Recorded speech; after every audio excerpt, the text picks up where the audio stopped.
ローセイビアン、シーヨです。今回はエラシアデッキを使って実験室を攻略していきます。このデッキのコンセプトはエラシアと氷の女王を使って敵全体にダメージを与えるというものになります。まず1枚目のキーカードはエラシアです。エラシアは攻撃力に応じてシールドを貼るカードになります。続いて2枚目のキーカードが氷の女王です。氷の女王は墓に入るとき敵全体にシールド分のダメージを与えるカードです。このデッキはエラシアでシールドを貼った後氷の女王を捨てることで敵全体に攻撃をします。そして3枚目のキーカードがキールスです。このデッキではキールスで氷の女王を増やすことで全体攻撃のチャンスを増やしています。それでは戦闘を見ていきましょう。まず序盤ですが敵の攻撃力がそれほど高くないため割と余裕を持って立ち回ることができます。後で話しますがこのデッキはトリック管理がとても重要になるので序盤から焦ってトリックを使うのはおすすめしません。さあここで水属性の新生カードが揃ったのでいよいよエラシアを発動していきます。エラシアの効果で大量のシールドを貼れました。ここで何が起きているのかというとまずヤスマサでコンボ倍率にバフが載っています。そしてリアーナの効果でエラシアが2回攻撃しますのでシールドを2回貼ることができます。結果としてエラシアで大量のシールドを貼れたというわけです。このようにこのデッキの第1ステップはエラシアで大量のシールドを獲得するところから始まります。そしてもう一つデッキが一周する前にやるべきことが氷の女王のコピーです。せっかくエラシアでシールドを貼っても氷の女王が1枚しかいないと攻撃できる機会は限られてしまいます。そこでキールスを使って氷の女王を増やします。私はアンドレスと組み合わせることで氷の女王を合計6枚コピーしています。ここまでがデッキ1周目の立ち回りです。まとめますとデッキ1周目ではエラシアの発動と氷の女王の複製の2つを行いました。デッキ2周目は先ほど増やした氷の女王をトリックを使って捨てることで敵全体にダメージを与えます。なぜトリックを使って捨てるのかというとエラシアのシールドは4ターンしか持たないからです。氷の女王を普通に1ターンかけて捨てているとすぐにシールドが切れてしまいます。ですのでトリックを使って氷の女王を捨てる必要があります。その結果としてこのデッキではトリック管理がとても重要になります。冒頭でお話しした序盤でトリックを使ってはいけないというのはこのためです。またこの話は研究室アイテムを選ぶ上でも重要になってきます。このデッキではトリックを切らしてはならないので青い錠剤が出たら必ず取ります。また派手な帽子はこのデッキと非常に相性がいいアイテムです。ステージ侵入時にトリックを全回復してくれるのでトリックで悩むことはなくなります。もし出てきたら必ず取りましょう。その他優先して取るべき研究室アイテムはやはり複製装置に対応できるリボルバー系のアイテムになります。ここであと少しでデッキが一周しそうなので再びエラシアを発動します。エラシアが作るシールドはエラシアの攻撃力に依存します。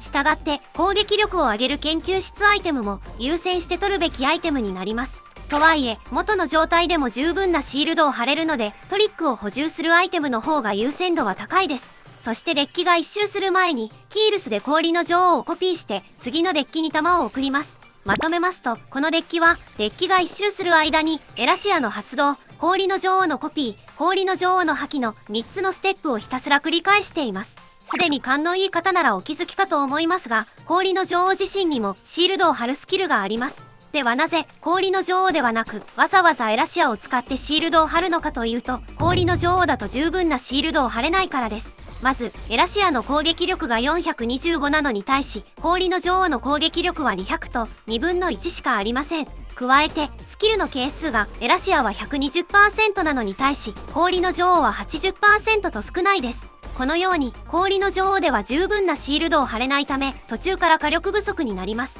これが氷の女王ではなくエラシアでシールドを貼る理由です。次にこのデッキを使うメリットについてお話しします。このデッキを使うメリットは短いターン数でクリアできることです。実は以前氷の女王を使った実験室攻略デッキを紹介したことがあります。このデッキは初心者の方でも組みやすくとてもおすすめなのですが唯一の欠点として複製装置のついたモンスターが出るとクリアに時間がかかるというものがありました。一方今回のデッキはシールドを貼るターンと攻撃するターンが分かれているのでその間に複製装置を取ることができます。そのためこのデッキでは分裂地獄に陥ることがほとんどありません。また氷の女王の攻撃はターン経過なしで行えるのでクリアターン数も短縮できます。いつの間にかボスまで到達していましたが、だいぶ攻撃力を上げていたので一撃で倒すことができました。一番最初に終始が4ターン飛ばしていたので実質7ターンでのクリアになります。それではデッキを詳しく見ていきましょう。まず1枚目のキーカードはエラシアです。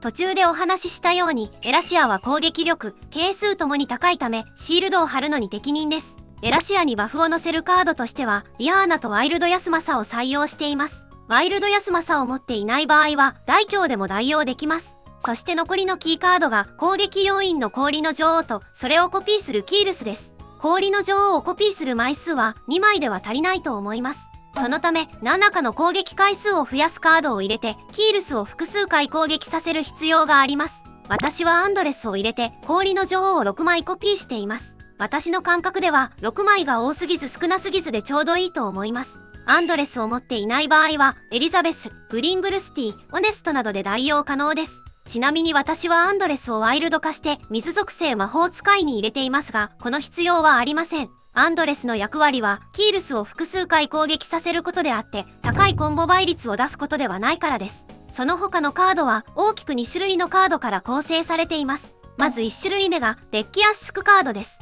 デッキ圧縮とはターン経過なしで捨てられるカードをデッキに入れることでデッキの実質枚数を減らすことを指します。このデッキでは氷の女王を効率よく引くことが重要になるためなるべく多くのデッキ圧縮カードを採用しています。これによりデッキ内で氷の女王が占める割合が増えるわけです。ちなみにデッキ圧縮カードとしてリトルキューピッドとハットリがいますが、これらはワイルド化して黒魔法使いの枠に入れることをお勧めします。なぜかというとこのデッキでは氷の女王を増やすからです。黒魔法使いは氷の女王とダブルコンボを作れる可能性が一番高いためリトルキューピッドを入れる場所として最も適切です。ハットリも同様です。ハットリはデッキ圧縮カードのスキルを真似することでターン経過なしで捨てられます。リトルキューピッドの効果を真似する場合、やはり最もダブルコンボを作りやすい黒魔法使いに入れると良いでしょう。そしてもう1種類のカードが全体攻撃カードになります。これらは複製装置のついたモンスターに対応するために入れています。つまり氷の女王を捨てる前に全体攻撃で複製装置を取るということです。